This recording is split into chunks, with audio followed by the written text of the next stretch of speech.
아니 그 수포자들이 많이 생기는 좀 시기가 있습니까? 어떻습니까? 어우, 초등학교 때 보통 초등학교 때부터요? 초등학교 때는 딱 분수. 아, 그 다음에 이제 중학교 올라가면 이제 루트. 그렇지. 루트가 나오면 조금 버거워져. 그러니까 맞아요. 루트를 왜 씌우지부터 의문이 생겨요. 이걸 왜 맞아. 루트를 왜 씌우는 거야부터 사실 거부감이 생기면서 좀 약간 화가 나요. 고등학교 올라가면 함수부터 시작을 해서 이제 고2 때 이제, 본격적으로 그 되게 유명한 단어 미적분이라는 얘기가 있었잖아요.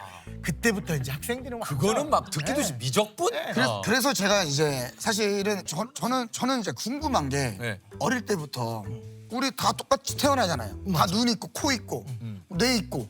근데 왜 누구는 그냥 알아서 공부를 잘하고 누구는 똑같은 상황인데 왜 이게 유전적인 건지 아니면 집안 환경인 건지. 공부도 약간 그 유전자라는 이게- 얘기가 있어요.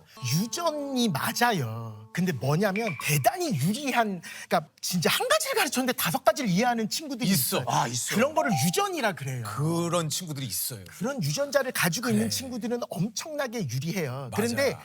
현재 대학 수학 능력 시험에서의 1등급은 그런 유전자를 타고나야지만 되는 건 아니라는 아니야. 거예요. 누구나 그 선상에는 갈 수 있어요. 그러니까 수능에서 1등급 받는 거는 누구나 다 가능하다. 그러니까 유전자 가지고 얘기를 하지 마라. 그거는 핑계일 뿐이다라는 이야기라는 거죠. 강사님은 어릴 때부터 좀 수학이 어떻습니까? 좀 쉬웠습니까? 어땠습니까? 저는 저쪽에 그 동대문구 장안동에 살다가 네, 네. 갑자기 그때 막 붐이 일어나기 시작했어요. 강남으로 가서 8학군에 가면 애들이 뭐 대학을 잘 간다 이런 얘기가 들어서 저희 집도 이제 동참을 한 거죠. 아, 그랬어요. 네, 갔어요. 저 초등학교 4학년 때. 아, 근데 계속 그렇게 똑똑하던 애가 그러니까 계속 막 반장을 놓치질 않았었거든요. 그랬던 애가 갑자기 중학교 1학년 때 시험을 딱 봤는데 56점. 아직까지 정말 잊어지지가 않아요. 그러다가 한국학원이라고 선능력이 생겼어요. 새로운 학원이 생겼군요. 예, 아주 큰 대형 단가고 그게 아직까지 기억나는 게 19,500원. 한 달 수강료. 그 정도는 우리 집도 보내줄 수 그 있었거든요. 19,500원이면. 그래서 딱 갔는데 정말 첫 시간에 많은 걸 깨우쳤어요. 그래서 56점 받은 이후로 중3 졸업할 때까지 단 한 문제도 틀려본 적이 없어요. 그러니까 그때 제가 무슨 생각을 했냐면 외우는 게 아니라는 걸 알게 됐어요. 외우는 게 아니다. 그러니까 저 아직까지 기억나는 게 플러스 마이너스 플러스 마이너스 그러니까 양수랑 음수랑 곱하면 음수가 되고 음수랑 곱하면 양 그런 것들을 모든 것들을 다 외웠어요. 왜 그렇게 되는지를 하나씩 다 설명을 해주시는데 그런 다음에 계속 연습하면 되거든요. 고등학교 때부터 직접 교재를 또 만들기도 했고 맞아요. 그 당시 장래 희망이 진짜 그 스타 강사. 맞아요. 아니 근데 무슨 교재를 그렇게 고등학교 때부터 만드셨어요? 자기만의 교재가 있어야 돼요. 기존의 교재로 수업하는 건 좀 약간 아마추어틱하고요. 자기의 교재가 있어야지 일단은 가능하겠다 이런 그러니까 생각이 내가 들어서 문제를 내고 내가 이제 문제를 만드는 거죠 한마디로. 개념을 저는 개념 위주로 개념 서술을 하는 거부터 시작해서 정리하고 문제 배치하고 막 이러는 거. 그러니까 예를 들면 정석처럼 선생님만의 어떤 맞아요, 교재를 맞아요, 만드시는구나. 맞아요. 제 글씨로 다 쓴 거예요. 인쇄가 하나도 없어요. 그런데 이렇게 두꺼울 거 아니에요. 고등학교 3년 과정이 다 들어있어요. 그렇죠. 그거를 그냥 딱 드리면 잔상에 남겠다라는 생각으로 선생님 제가 지금까지 만들었던 제 교재입니다. 그러면서 딱 드리니까 너무 놀랄 거 아니에요. 그렇죠. 그거를 일일이 다 쓴 사람은 없을 네. 테니까. 그러더니 그분이 이제 제가 기억에 남았는지 곧바로 연락이 주셨어요. 내일부터 인터넷 강의 들어갈 테니까 준비하세요. 탁. 야, 그때 완전 소름 끼쳤잖아요. 야 이게 이제 그 인터넷 강의를 그렇게 시작하게 되면서 이게 이제 소위 말해서 이제 1차 강사가 되신 거잖아요. 맞아요.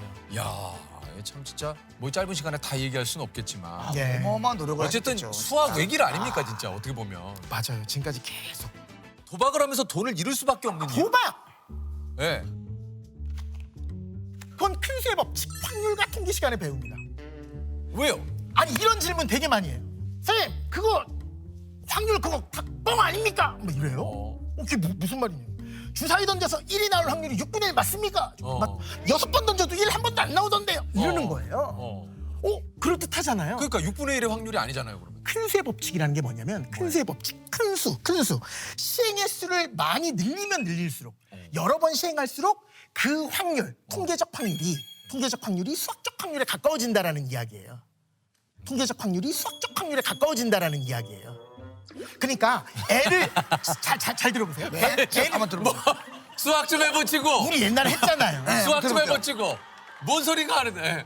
결혼해서 애를 2명 낳았어. 네, 2명 낳았어요. 두 명 다 아들이야. 네. 그럼 아들 낳을 확률을 100%라고 볼 수 있고 딸 낳을 확률 0이라고 볼 수 있잖아. 네네네. 그렇죠. 아들이 이렇게 두 번 두 낳았어요. 명을 낳았을 때는 아들 하나, 딸 하나가 안 돼요.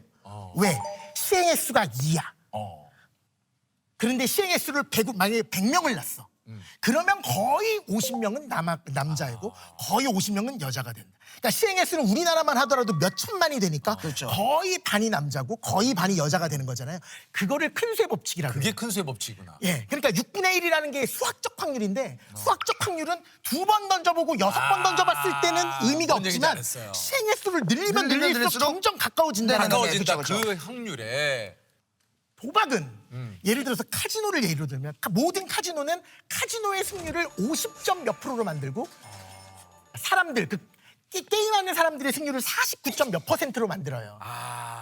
그러니까 너무 바보 같은 게 무조건 그만- 횟수가 늘어나면 늘어나면 죽는구나. 늘어날수록 큰 수의 법칙이다. 큰 법칙이 있기 때문에 무조건 나는 이렇게 되어 있는 거야.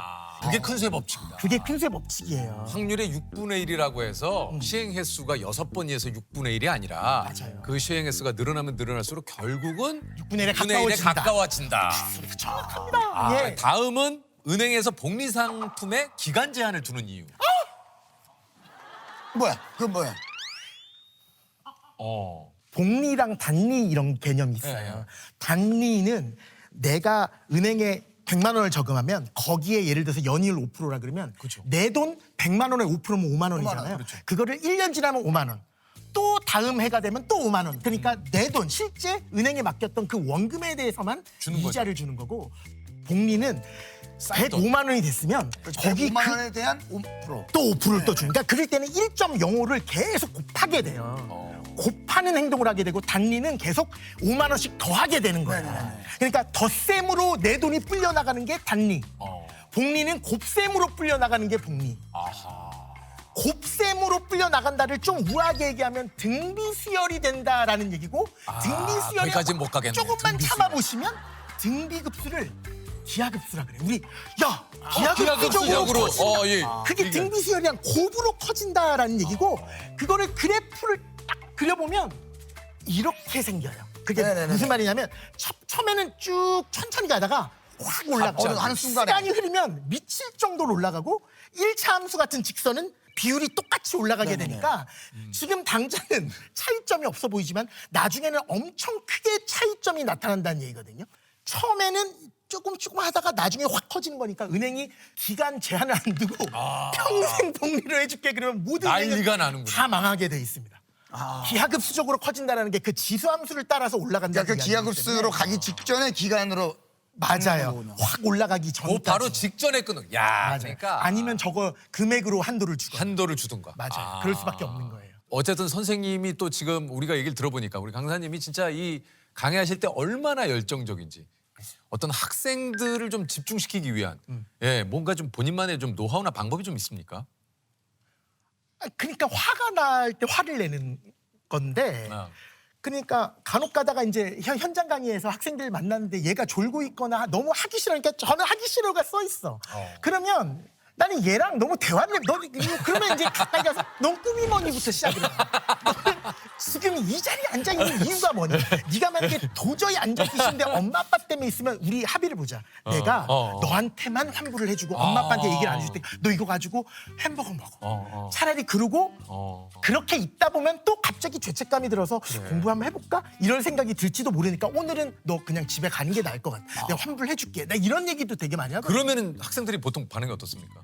혼나는 줄 알고 뭐 이래. 야 지금 내가 화난 거 아니야? 혼난 게 아니라 정말 그렇게 능동적으로 한번 내가 왜 여기에 앉아 있는지를 그러니까. 생각해야지. 인생이라는 거는 내가 지금까지 생각했었던 가장 부러운 인생들은 다 수학 잘하는 사람 아니었거든요.